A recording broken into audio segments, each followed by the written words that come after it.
Okay, we're running. This is most true. You can live, you nasty. There we go. I'm going to hit the mute.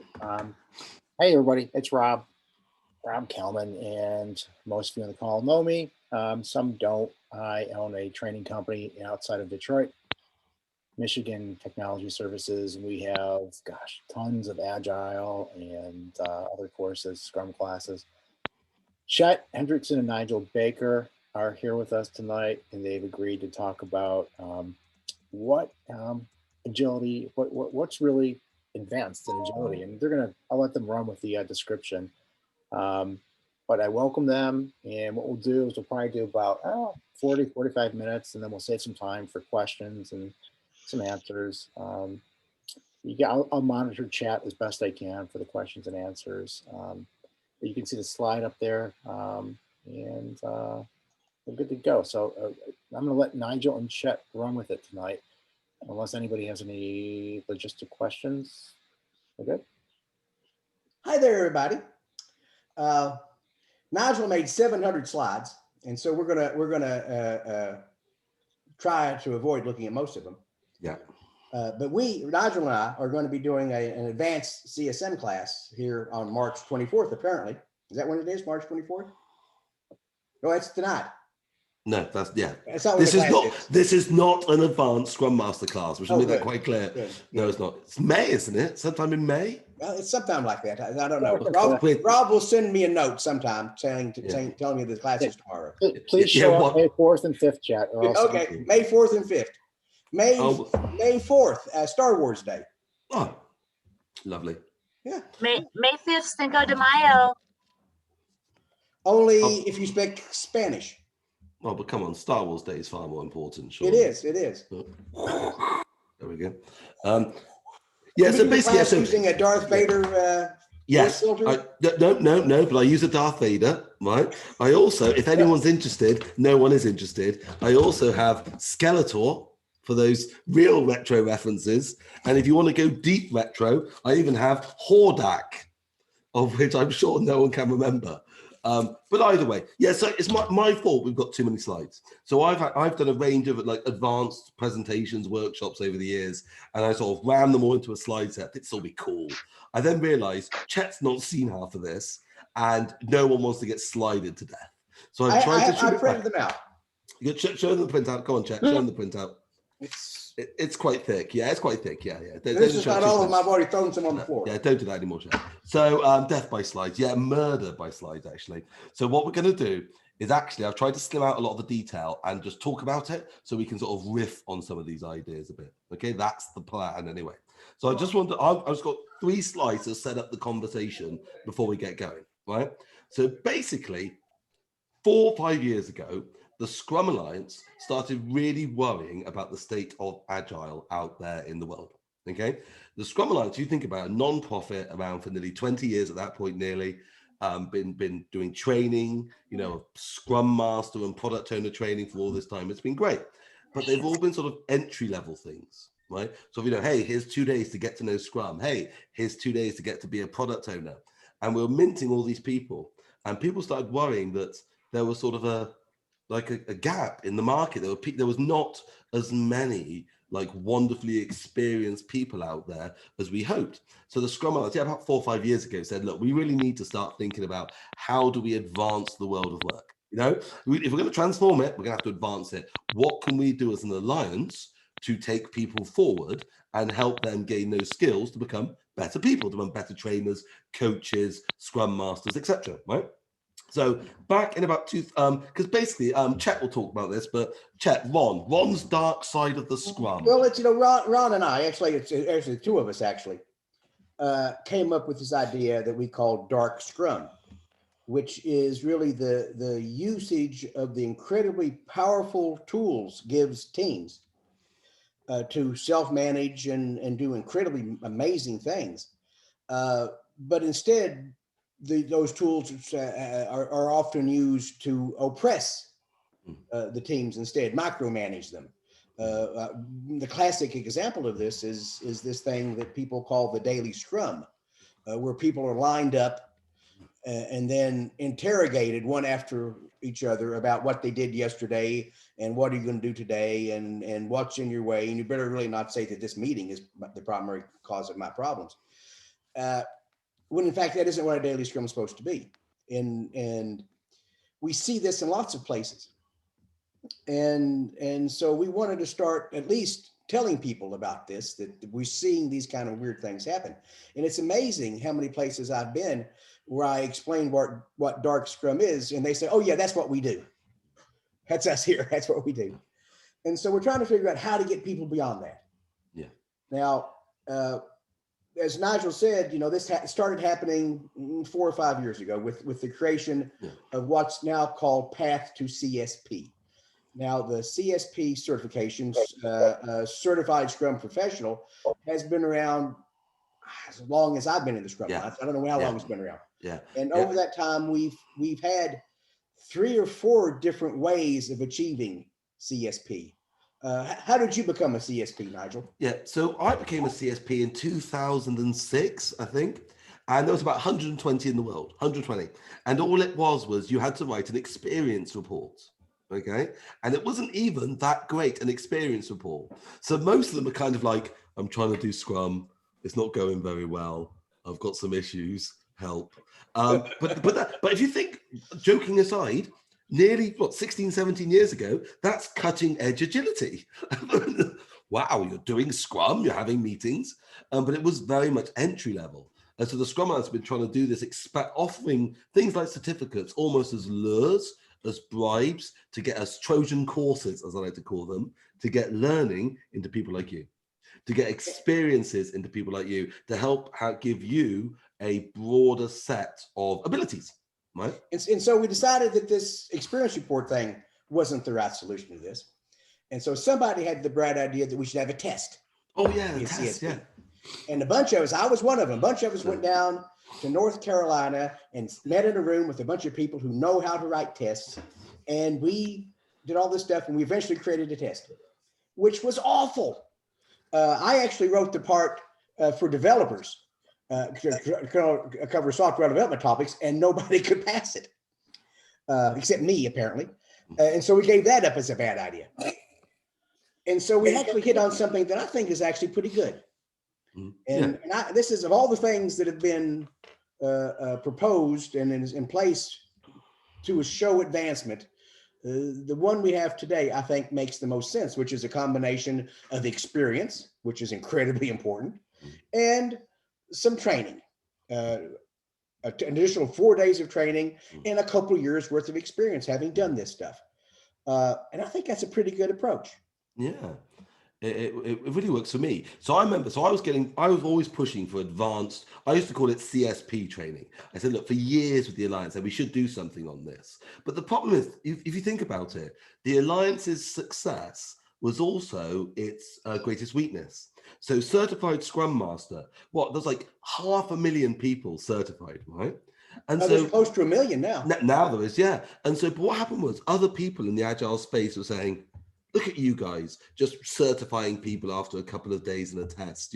That's not real education. And so the Scrum Alliance got quite nervous because we're a non-profit, like we're trying to be the good guys. So it's like very nervous about doing new courses because we don't want to be seen to be sort of minting out, more education for money, basically. So it took a long time and eventually got into it. They said, okay, we're going to do it. And I was speaking to one of the Scrum Alliance and they said, we're going to call it CSM 2. And I kind of went, oh, come on. Like, who on earth wants to be a CSM 2? Hey, guess like what? CSM as well? Yeah, I'm the sequel. This time you're going to need a bigger boat. It's kind of like, yeah. And so it's like, it's a really naff naming convention. Imagine telling your mother that. And so I was pushing hard to use the word advanced. I said, look, it's advanced training. We should just embrace it and use the word advanced. So I pushed, because I'm loud and annoying in English, so I can get away with it. I pushed, advanced. And they did. They did call it advanced, right? Fantastic, So first bite of the elephant, we've got this idea of advanced. In the chat, we have CSM2, the Scrum Alliance strikes back. Oh yes, I can't wait. I can't wait for CSM 7, the Rise of Scrum Alliance, which will just be a terrible film where they retro-con all the previous Scrum training course. Well, it turns out Scrum CSM 6 didn't happen. It was in a shower. It was imagined. Anyway, here's the problem. What does the word advanced actually mean? So I pushed this. I pushed. Advanced. But when you say advanced, what do you mean? So when I first talked about this, I looked it up on dictionary.com and said, okay, what does advanced mean? And it turns out there was 35 ways of defining the word advanced. Did you agree with any of them? Well, let's have a chat about that. Let's go there. Let's have a chat about those 35 ways. So we're not going to do all 35 for God's sake. That's torture. But there was loads of different ways of defining advanced. Like one of them I thought was really interesting was straight away was basically like moving forward or progress. You know, so like moving forward, getting more. More is better. More's good. It's always good to know more, isn't it? Knowing a little, knowing a lot always helps. But more what? What should a Scrum Master know more of? What should an advanced Scrum Master know more of? By the way, that's not rhetorical. I'm now expecting you all to type in the chat box things you think a good Scrum Master would, or a good Agile person would want to know more of. So please now type now. Chet and I, we'll have a quick chat with ourselves. I think it's going quite well, Chet, so far, didn't you? I'm enjoying it immensely. Oh, it was great fun. It's great fun. Have they typed anything yet in the box? Oh, here we go. Yeah. Standard. Oh, okay. That was quite well. That's interesting. Yeah, but it's good when people talk about standards, definitely. Yeah. But anyone got any ideas? You could shout if you don't want to type. Give us some ideas. What do you think should be these more things? Coaching skills. Yeah. Facilitation skills. Experiences. Okay, that's interesting. How to influence leaders. Yeah. Those are good. It's good. How to drive culture. Yeah. Delivery. How to drive cultural change. Mm-hmm. Stakeholder management and control. I like that one. Yeah, one of those things is not like the other. One of those things is not like the other. Relevant questions. Okay. Yeah. And so this is all interesting, like more things, more skills, more things. And so what you could do, if you think about it, in an advanced training, you could teach people more skills. Like when I do it, when we do it, I do things like coaching techniques like clear and grow and fuel. These are all coaching approaches you can use to work with people. Or like facilitation skills, like things like stacking and tracking. These are all methods you can use, more tricks, more tools in your toolbox. But is the problem out there in industry that we don't have enough gimmicks? Is it like, will your company be solved by a simple little trick we teach you in a training course? So that was the second way of looking at advanced. Well, by the way, this is my personal bugbear. It's not what Chet's thing, but it's mine. Just like, as a Scrum Master, you're supposed to support the dev team, or now developers, the rubbish term, product owner and organization. I developers 10 years ago, and you all yelled at me. Yeah, I don't like it. But we're not digress. But like in real life, that's what a lot of Scrum Masters actually look like, isn't it? They support the development team, lovely. Events, facilitate, coach. But what about the product owner? Yeah, a bit. What about the organization? Like, this is my issue. Like I'm an agile coach, right? Supposedly. But my concern has always been who here would say they're an agile coach? Anyone? Show of hands. Who would say we're an agile coach? Show of hands. Show your hands. Oh, Simon's down there. Brilliant. Anyone else an agile coach? Oh, there's a door there. A few of us. What I would just say is, watch out. It's very easy for us to be the problem, not the solution. Because as an agile coach, if we're floating around supporting the organization, what are those Scrum Masters doing? Are they just becoming iteration managers? That's a pretty bad thing. They should be free roaming change agents. So so some of the stuff advanced could be more tricks, more techniques, but it also could be just getting better at other things. They're better at what you should be doing. So like advanced can mean improved or further, actually be better at certain skills. Moving beyond being a Scrum Master. Yeah. Whatever skills they are, but deepening your skills. So it's not just more techniques, but deepening. Now, the Scrum Alliance did get into a couple of years ago Bloom's taxonomy. And again, remember, all models are wrong, but some are useful. But Bloom's, I don't know if you've seen Bloom's taxonomy. They're used by education, by the sort of different levels of learning. And the idea the Scrum Alliance was talking about with this advanced learning was not simple things like at the bottom here, remembering. You know, like, hey, it's called a product backlog. Hey, man, you're promoted. You really got this agile stuff. Yeah, oh, but items in there, they're product backlog items. But actually, sort of growing in your skill, sort of growing in your ability to understand, to apply, to analyze this stuff and evaluate it appropriately. So sort of deepening of your current skills, not just adding more methods to your approach. Interesting, isn't it? That would be good, wouldn't it? Yeah, it would be good, wouldn't it? So here's another one, right? So this is Chet and I's favorite thing, I think we'll find. Advance could mean raise or increase. Or some people would use the word scaling. Scaling. Who here would say they are currently living in a scaled agile environment? I don't mean safe, scaled agile framework. We all well know that the scaled agile framework is like the Holy Roman Empire. It's not holy, it's not Roman, it's not an empire. That's right. But show us who's doing some sort of big agile. Just a big agile, quite a few people out there. What do you think about that? Like in terms of, because that's a really good point by Anne. What does scaling needs to be defined. What does scaling actually mean? Again, that's not rhetorical. Could you put it in the chat box, please? So like, what does scaling mean to you? When someone says the word scaling, what is that? Expand, increase. Scaling Mount Everest. Oh, yeah. Climbing up, yeah. And plummeting to one's death. Yeah, more than 3 teams, more than 10 teams. Growing healthily, involving all levels of the organization. Areas and POs and area POs. Organizational alignment, sum of the parts. Yeah. And so it's fascinating in terms of sort of like, so a lot of people, that's advanced. They say, hey, we're advanced. We've stepped beyond Scrum, Kanban, extreme programming, if they knew what it was, which they don't. We stepped beyond these things. And now we've now moved to Crystal. Oh, I still think, and again, some of you here may not even know what Crystal is, but I think the end point of the entire agile movement is everyone ending up doing Crystal, almost certainly. Like so simple and clear. But like my big concern with scaling, okay, is it scaling? Like the scaled agile framework, is it about ing at all? Or is it about ed? You know, scaling, or is it about scaled? Like a lot of this big stuff is just why? Why are we doing it? What are we trying to achieve with this?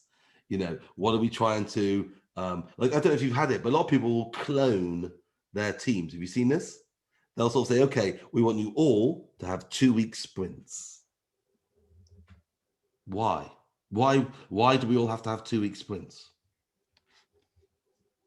Copy and paste Scrum, yeah. Oh, it works well here. An example of that was at a company out in Missouri who does background checks on used cars, and quite successful at it. Yeah. And they were an early adopter of extreme programming, and they did this clone and paste kind of approach, and they had their daily stand-up every morning at 9:30 by ringing a bell across the entire building, and everybody had their stand-up then. Yeah. Self-organization in action, isn't it? It's like, I am going to organize yourself. Yeah, it's kind of, and I can see big companies need some alignment. It can't be chaos, but we don't, this is not a new problem. If you look here, have you ever seen Alistair Coburn's famous quote? This is from the Lightweight Methods Wiki before they had the 2001 get together, you know, the summit where the Agile Manifesto and principles came from. And he said basically this: I am interested in fending off the fat methodology and vast quantity of RUP, Anderson, SEI, etc. salespeople putting ideas into CIOs' minds. They should have lots of paperwork to be safe. Countering, I want a turnkey methodology, one that works straight out of the box mentality. These are two battles I could use help in. Sound familiar? Seems to me to be everyone's experiences at the moment. I love the way it's even got the word safe in there. That's a bit on. That's a bit on the nose. Like if you're a script writer writing a story, like the script editor would go, "No, that's too contrived." That's You've got to pick a different word. Too on the word. nose, isn't it? It's too on the nose. Pick a different word. Hint a bit more. Don't be so obvious. But it's like, oh my gosh, we're facing this again and again. And for a lot of people, that's what advanced. This and say, "Oh, wait a minute." Yeah. But it's like advanced agile is large scaled approaches with lots of alignment, and so said lots of metrics lining people up. Is that really what an advanced business looks like? Like Chet's ringing a bell. Just when he said that, I had a visceral disgust reaction in my body. I was like, oh man, I would hate that. Ding, ding, ding, ding, ding. Yeah. You, minion, are about to scrum. You're now going to self-organize. Yeah, dark scrum. That's more of an eclipse of the scrum, isn't it? Really, it is. And so, how can it look different? How can we make it look different when we talk about advanced? So, advanced could be like, this is another way of looking at scaling, really, like raise an amount. So, rather than just take something and make it bigger, like assuming by putting it at 400% in paint shop, you make it bigger. What could we actually do to make our organizations raise their agility in amount? What can we do? What can we do? What do you think? Again, chat box. What do you think? Oh, total eclipse of the scrum. That's what I was going for, but I kind of chickened out. You noticed. I didn't come out. I thought, oh, hang on a minute, no, that's not. I can't do that. But there, Brit went there. Good work, Brit. Good work. But in terms, so think about it. So like, Chet, what would like? I know we joke, we don't want to scale, we want to descale, we want to keep it small and slim. That is sensible. But if you had to work in like a big megacorp again, what would you like it to look like? Well, there's an old joke that goes, what would a mouse the size of an elephant look like? And of course, the answer is it would look like an elephant because the forces there cause you to be like that. And so that's the wrong approach, isn't it? That's the wrong approach. What I would want would be a box full of mice, not one big mouse, but a whole bunch of mice working towards a common goal. And back in the early days of XP, we talked a lot about how you would do things and how you would organize work. And there's an interesting little experiment that someone did, writing a little piece of software to move virtual grains of sand. You had a space, two-dimensional space, with sand evenly distributed across it, and you had some little actors that you could control to gather up all the sand and pile it into the central location. And what would the software that controlled those look like?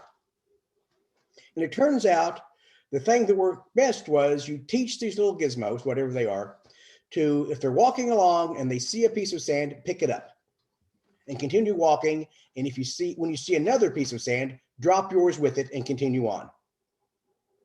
And if you do that, after not very long, all the sand will be piled in the middle. And maybe that's how you deal with that big problem, is the smallest coordination you can think of. Giving them the simplest rules under which to work. They will have the most profound influence on how they do things, because you cannot possibly write enough rules to be successful. What you have to do is take away enough rules. Take away rules until you become successful. Yeah. And I think that's really what advanced is really about, Yeah. is how do you figure out what to take away in order to be successful? And I think for me, there's two interesting things here. So a colleague of mine, Kerry Buckley, used to work at British Telecom with him nearly 10, 15 years ago. I heard him once say, someone said, your British Telecom is an elephant. You're trying to make a faster moving elephant. And he said, no. What I'm trying to do is make a herd of gazelle. So I think someone said flocking in the, I was flocking, wasn't it? Yes, flocking. Sorry, flocking behavior in the chat box. And that's exactly what we're aiming for, isn't it? So the herd of the gazelle that can move, can understand what each other's doing. But the other one for me is just like descaling. Do you ever remember Fraggle Rock? Was that ever on TV over here, Fraggle Rock? Yes, I remember. Fraggle Rock, if you don't remember, it was like a Muppet show from the mid-80s, right? I loved it. Very big in the UK, Fraggles.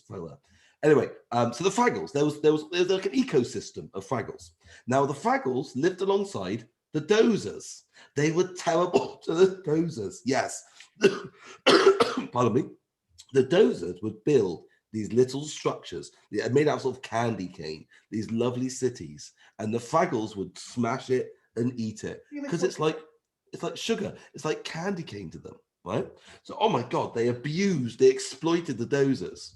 Well, actually, there was an episode in Fraggle Rock that what happened was one episode, one of the Fraggles said, look, we must stop abusing the Dozers. We keep eating all their buildings. They keep having to rebuild them every week.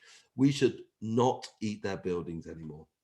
And of course, the point of the episode was very quickly the Dozers filled the entire space and started dying off because they had nowhere left to build. Building was what they did. And that's when the Fraggles realized their place in the ecosystem. They realized, actually, we have to eat their buildings so that, the ecosystem keeps running. What's that got to do with us? Well, I have a funny feeling organizations are like Dozers, building frameworks, processes, procedures, building all this like infrastructure and bureaucracy constantly in businesses. And even if you're a slim business to begin with, very quickly the Dozers build, and you've just got to be of an organizational Fraggle, really, as a scrum master, as a coach, and just help to eat away at it constantly. Just understand it's not a fix. It's not, you don't eat it and then you're fixed. We're now agile. It's like it grows back. You have to keep perpetuating this culture, sort of refining and slimming and improving, refining and slimming. There we go. Simplicity, the art of maximizing the amount of work not done, is essential. So where are we going next? I don't know where we're going, Chet. Where are we going? Okay, here we go. There we go. Advanced. You get advanced. Raise in rank. Promote. Advanced. So before you came on, Chet and I were discussing the idea of lead agile coaches.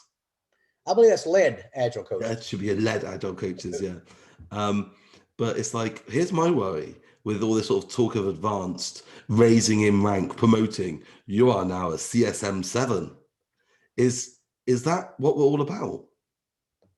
Well, what are we all about? We're all about teams. We're all about companies. We're all about self-organization and empowering. And what's the risk of people like us taking on that hero role? Wearing that hat, or by the way, wearing that loincloth, if you are so inclined. There's He-Man. I was trying to explain to a young attendee of one of my training courses recently that this was a genuine, non-ironic toy from the 1980s, right? And it's not, in fact, some hipster pastiche that's come out. There's a real toy sold to real children, right? But it's about,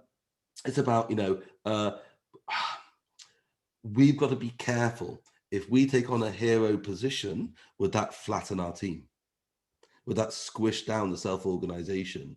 Could we become, by trying to be advanced, the very things that we are trying to change and improve? There's the famous Nietzsche quote, wasn't it? Be careful when fighting monsters, you do not become a monster. Because when you stare into the abyss stares into you. Or more appropriately, when fighting enterprises, be careful you do not become the enterprise. Because when you stare into the enterprise stares into you.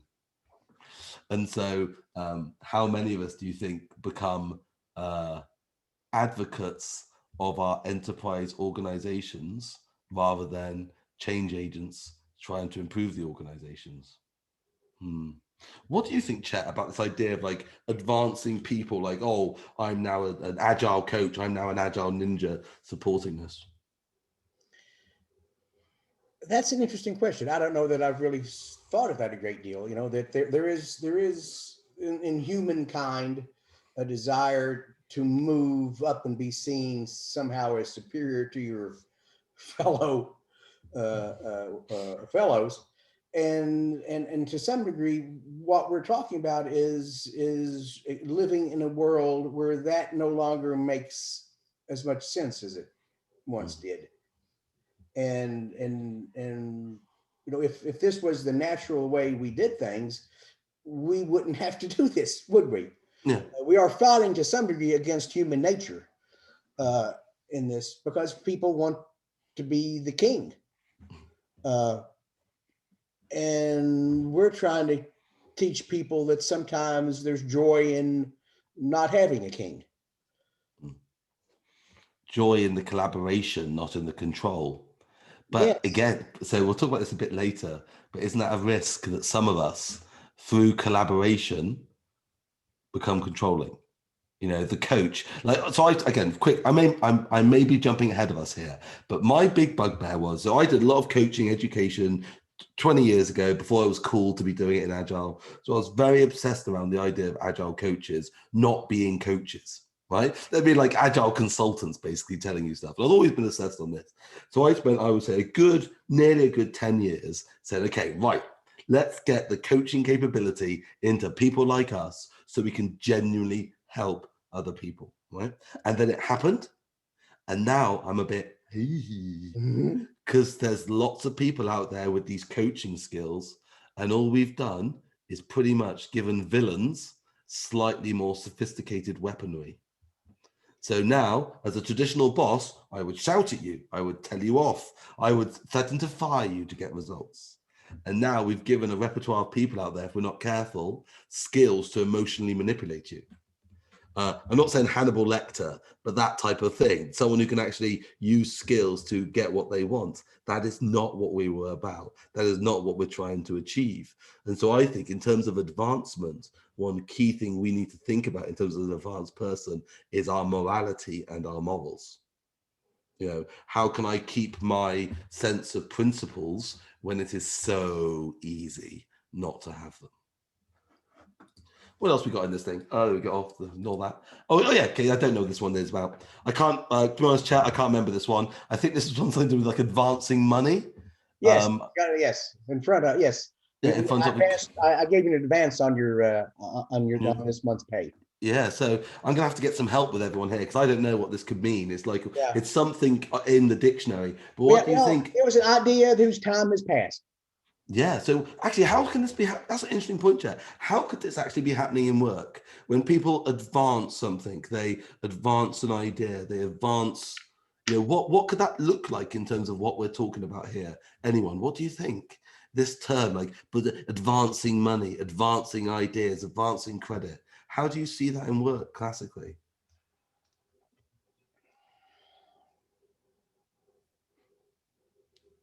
Time. Advancing trust. Oh, this is interesting. Yeah.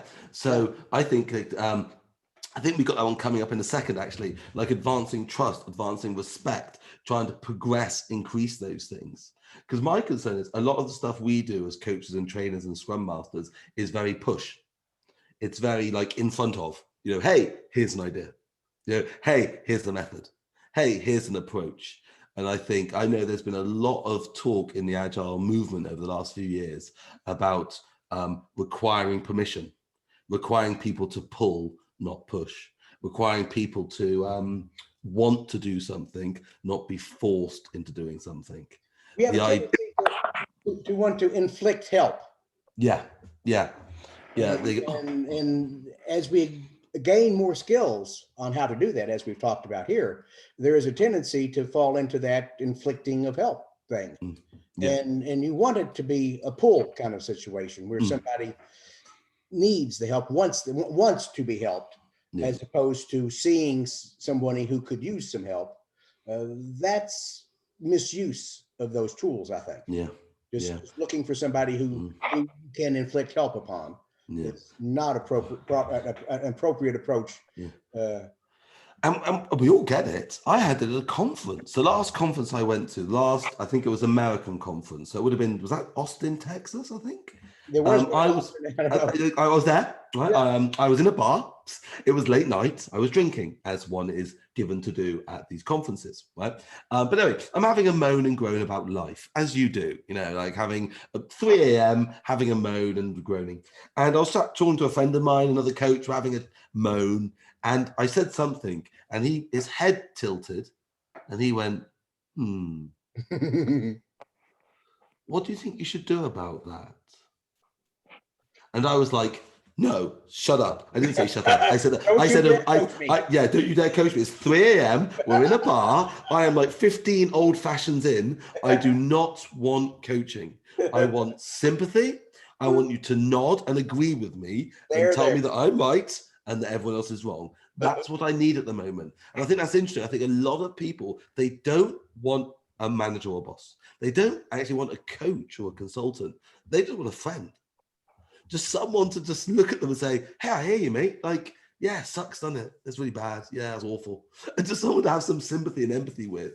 And I think that is really important in what we do. Like, I've got the famous manifesto quote here, the best architectures, requirements, and designs emerge from self-organizing teams. Let teams come up with answers. We can help. We can, we can suggest, we can propose, we can help, but we want them to own this experience. Oh, so it's going from being a coach to being a therapist.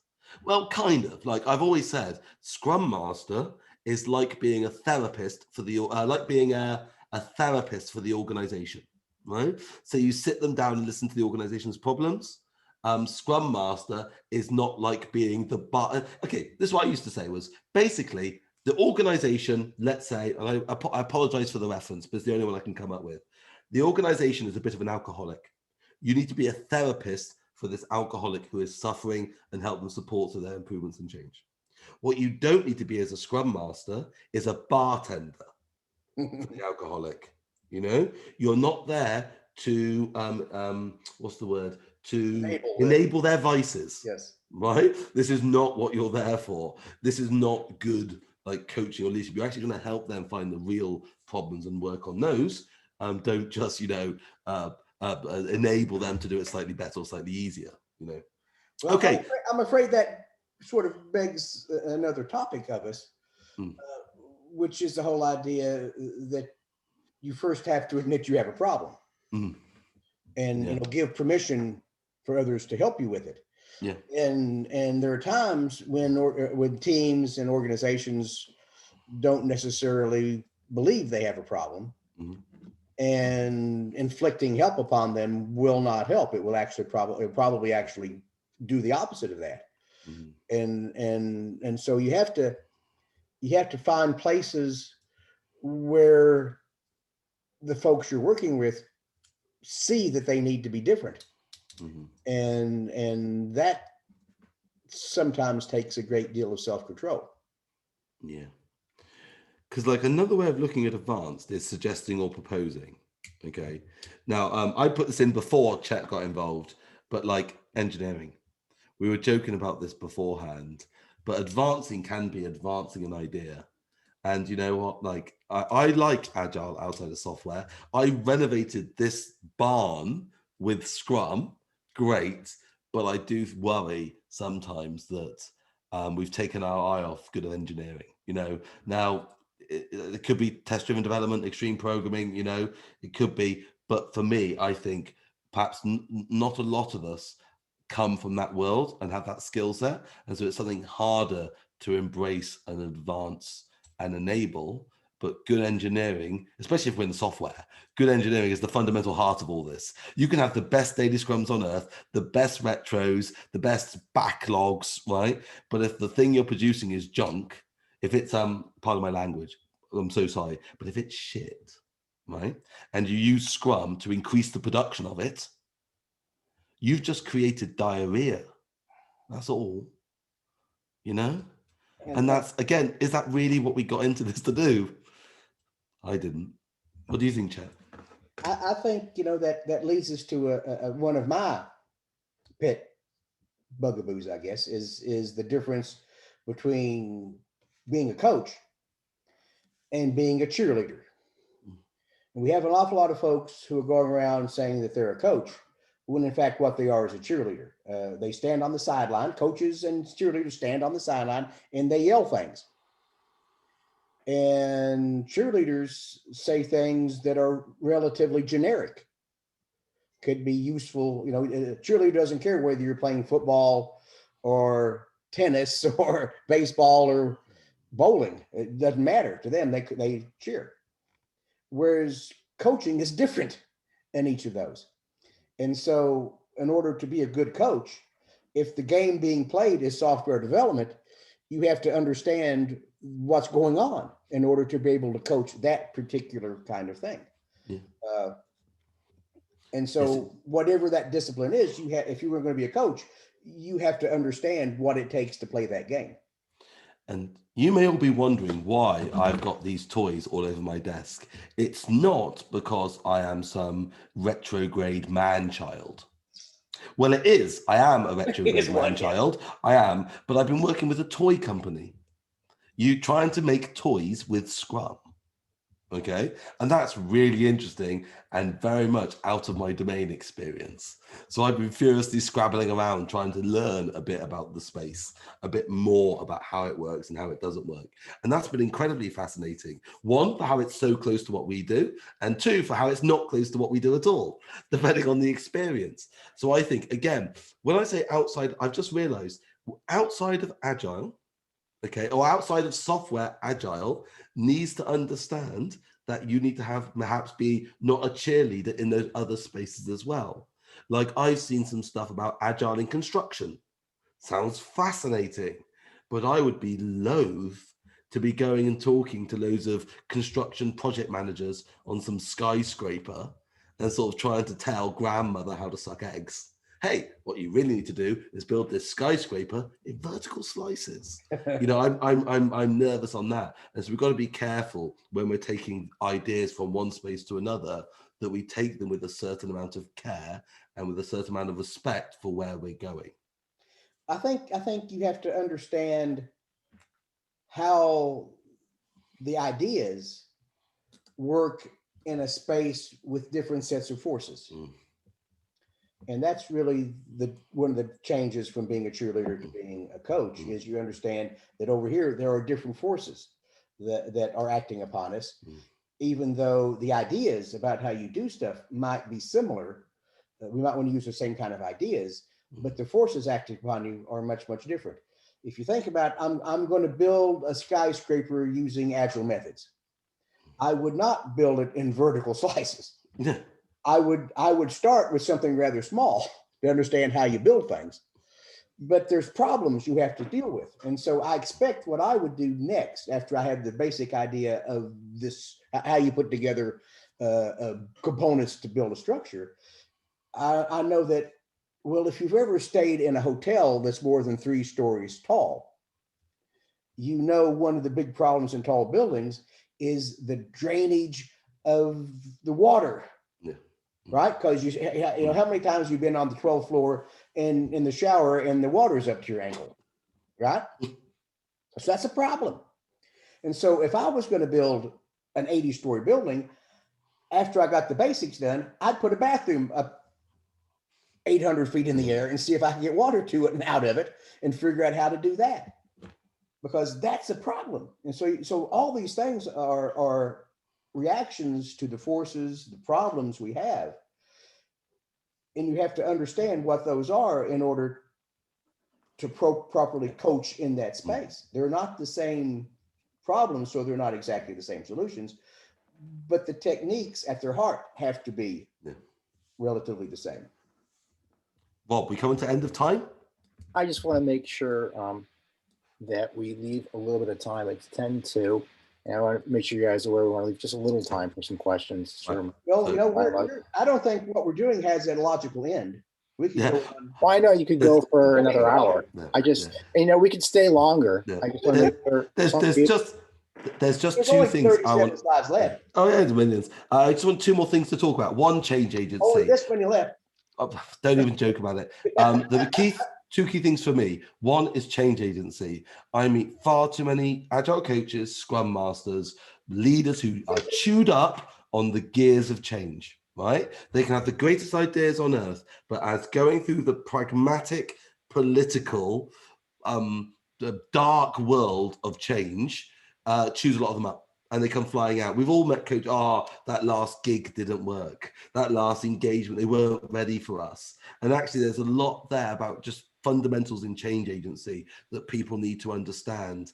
I think I've got a picture here on it. Ing over ed. We said about scaling over scaled, Yes. but it's changing over changed. There is no ideal end game. We're in this perpetual state of changing. And with change comes, as people have been saying in the chat, social issues, cultural issues, power issues. I've spent 20 years getting to this job. How can you take it away from me now? Issues. There's a lot of very complex human emotions and technologies crossing over here.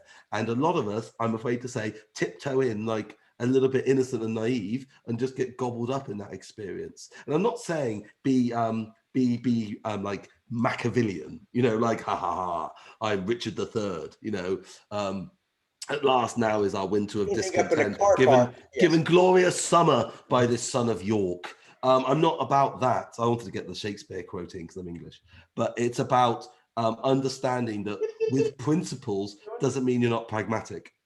And you have to understand there's a bigger game at play here. Never confuse your tactics with your strategies. There was a time back at Chrysler, actually, when I said what we need here is Richard Nixon. Yeah. We need a politician who can understand how to sell ideas, regardless of what those ideas are. Yeah. And that's part of being advanced, is understanding how can you sell an idea in a place by discovering where the points are that people are willing to change at. Just banging your head against a wall isn't going to help anybody. It doesn't help you any, and the wall surely doesn't mind. Yeah. It's okay. Last few things. Yeah, we spoke about this. Someone mentioned in the chat box about raising. Well, that's fine. We'll explain it later. Didn't exist. It was someone else. It was Marlowe. No, it wasn't. Shut up. But the point was like increasing or raising. If you increase your principles, your trust, your respect, all these principles, then maybe we can slim down some of the bureaucracy. Increasing doesn't have to be increasing process. If we increase in principle set and we try and work that into place, that could see it actually a mitigating or a shrinking. Again, I'm not going to get sucked into this, but reinventing organizations is a huge thing out there. It's not something I'm interested in really. I know a lot of you will be. The idea of different layers of different styles of organizations and people evolving through it. I'm going to skip through this because I want to get to this as well. I want to get to simple things done well, right? In the end, it's about the agile principles really, isn't it? If we can try and do those with some dignity and some respect, that'll be really cool. Simple things done well. But watch out for a couple of bits, right? A lot of people don't know a lot of this. Like they're about process, they're about framework. They're not really sure about principles, about culture. Okay, and we need to watch out here. Like, there's a lot of villains out there. Some of you may have seen, I've done a couple of presentations over the years as Lucifer himself. If you've ever seen this, I basically played Lucifer, the agile coach, and it was very easy to do. Right? Very easy. There's a video online that you can watch me doing it, and basically everything I say is true. So I'm not making up evil things. I'm just telling people about evil things that are out there.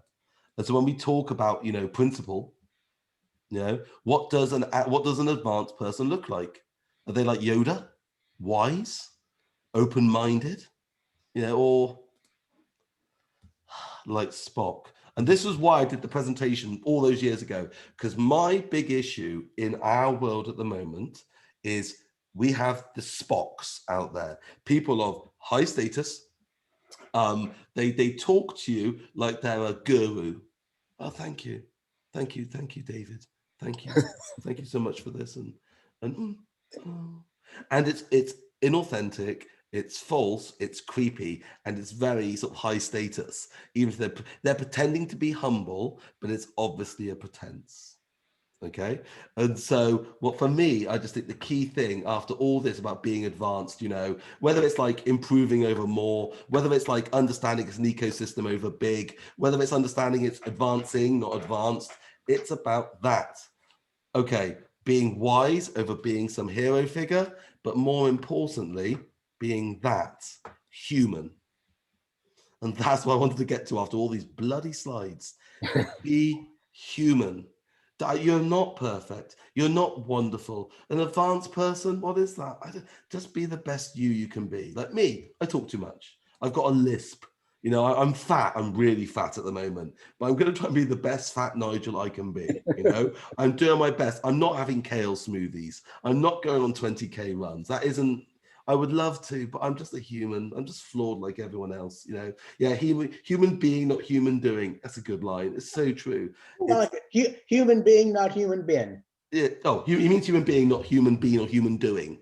But the idea is like, I just think the key thing you bring as an advanced agile person is you bring yourself. Your human self to all conversations, all your flaws, all your frailties, you basically don't put a fake mask on. Advance isn't pretending to be Spock or Yoda or anything. It's just, humaning day in, day out. Are you dancers or are you human? I think as Hunter S. Thompson said, just be human. That's what I would suggest. Okay.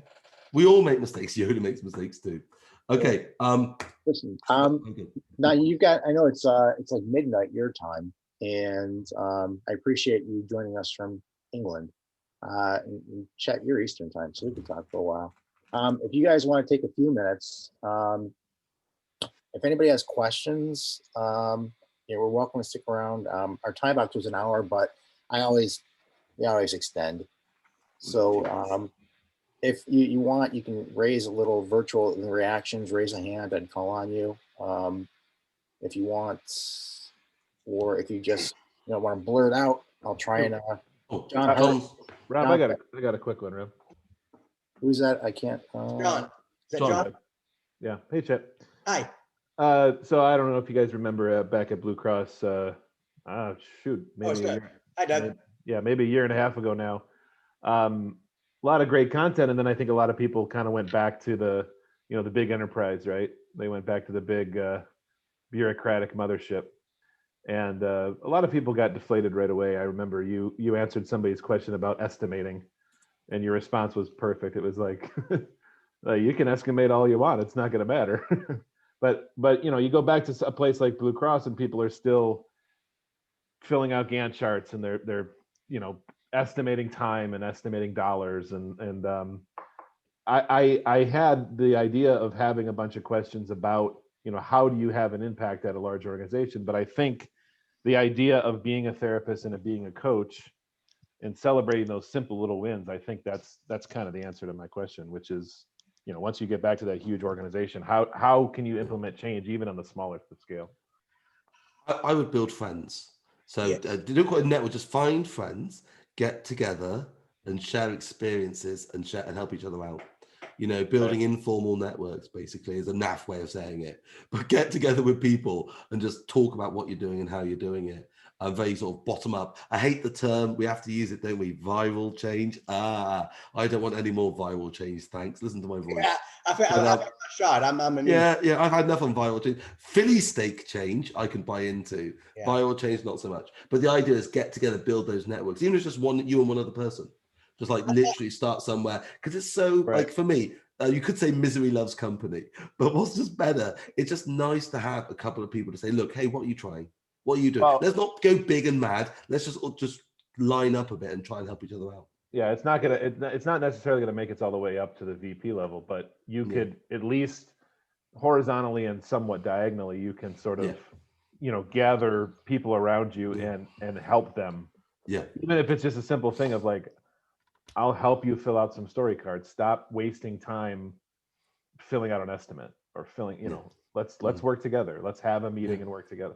I hate to say meeting, but there's a great coach in the XP space named Llewellyn Falco. And one of his things is when he's out working with some company, he makes it a point to at least once a week have lunch with somebody outside the organization he's working with right now. And, just randomly go find somebody and say, let's have lunch and talk about what we're doing. And if you think about how you create some kind of viral change in an organization the size of Blue Cross or anywhere really, that's more than, 5 people, that might be an interesting thing to try. Is just, okay, I want to do this informal network and let's try that as an actual way of starting to create that, because it's one thing to say, let's create a viral network, but what do you do? What's step one? And Right. It turns out just finding somebody who you've seen in a meeting somewhere or something and saying, hey, let's go have lunch one day, back when we can, when we can have lunch again. But you do that over some time and you bring people along, and next thing you know, you have a little community of folks who know each other and are willing to work together to bring about change. Yeah. And that might be how you go about doing it, is just do something like that. It's like in all big organizations, there's the organizational structure, then there's the real organizational structure. Yes. Like there's the shadow one that everyone knows but no one mentions. What you're just trying to do is build your own little org structure, basically, of people and contacts and relationships and friends, and just want to help each other out. And if it gets momentum and if it works, it can be something bigger later. But at the moment, let's just help each other out. Let's just not look after number one, but the important thing is we do some good stuff. It's not we've got an agile organization. Yeah, no, that's a great point. Yeah, you don't try to change it from the top down. Just be better. If you find yourself surrounded by dipshittery, then avoid the dipshittery and go find the other A players and hang out with them. Yeah. It's like in Hutton's Change Agency book, I think it is. He says, just remember the pickle gets cucumbered.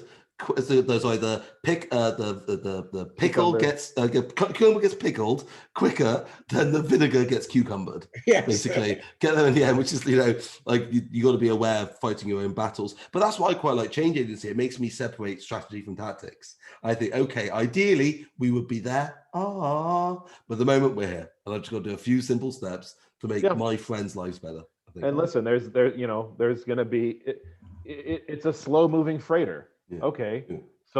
So subsequently there's going to be not a lot of glorious wins. Maybe once a quarter you'll have 2 or 3 that you can say, hey, look what we did here. Look what we did here. I can tell you at Blue Cross, when COVID hit, we scrambled immediately and we ended up doing Agile even though no one knew we were doing it. Yeah. Because they had to.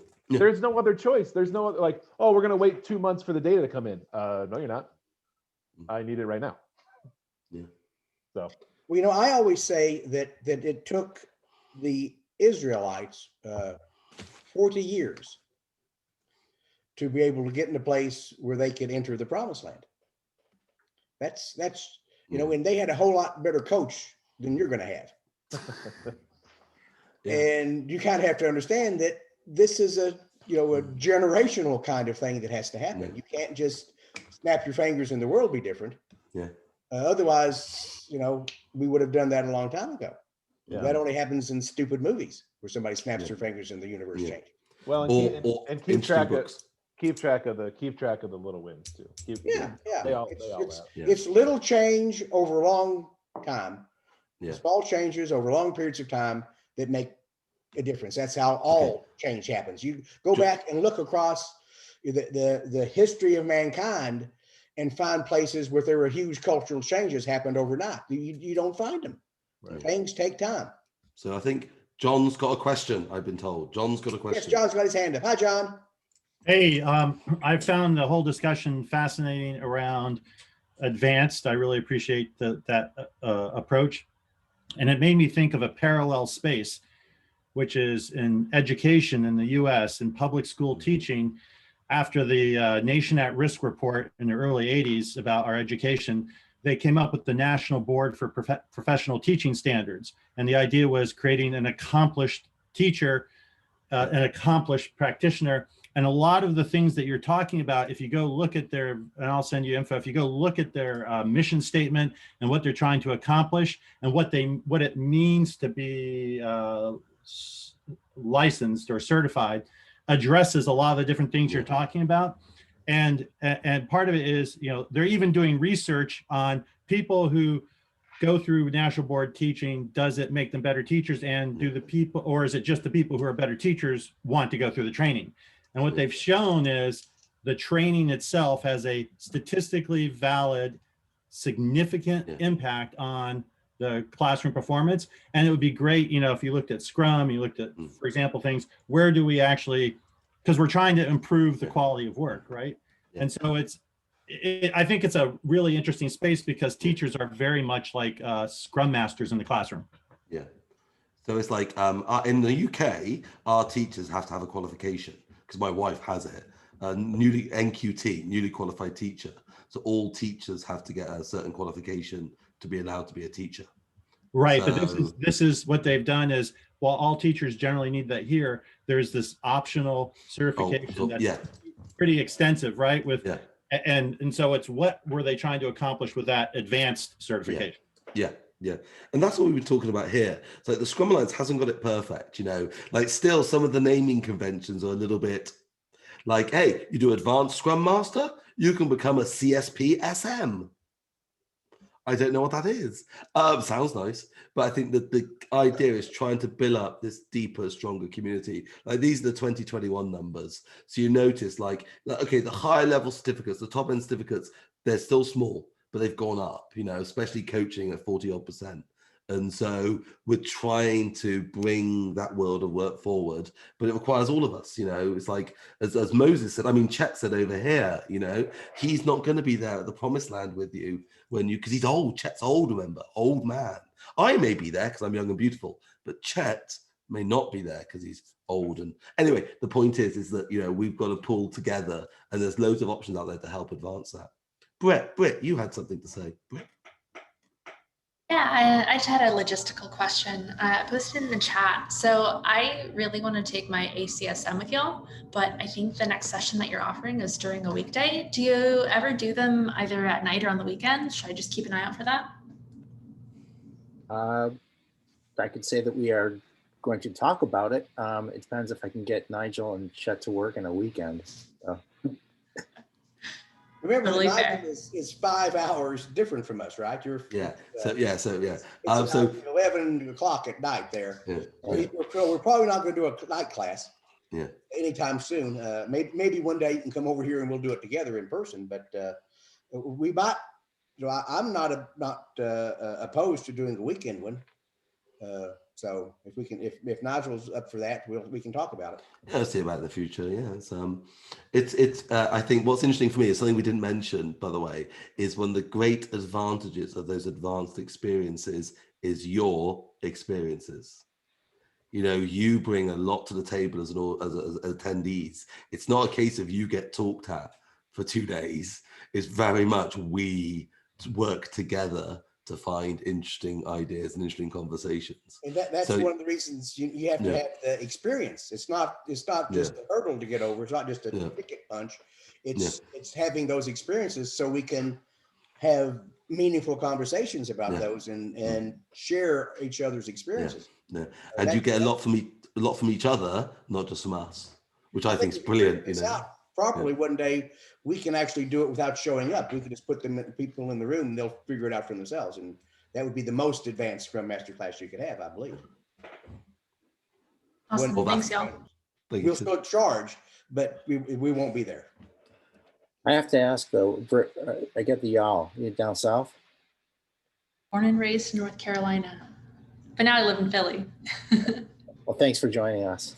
Of course, yeah. Thanks for having us. Where they have cheesesteak sandwiches. Cheesesteak, yeah. It's the cheesesteaks. It all comes back to the cheesesteak. It all comes back to the cheesesteak. Please don't make me miss Bojangles any more than I already do. What about Cookout? Oh, no. Triggered deal. I gotta go. Yeah.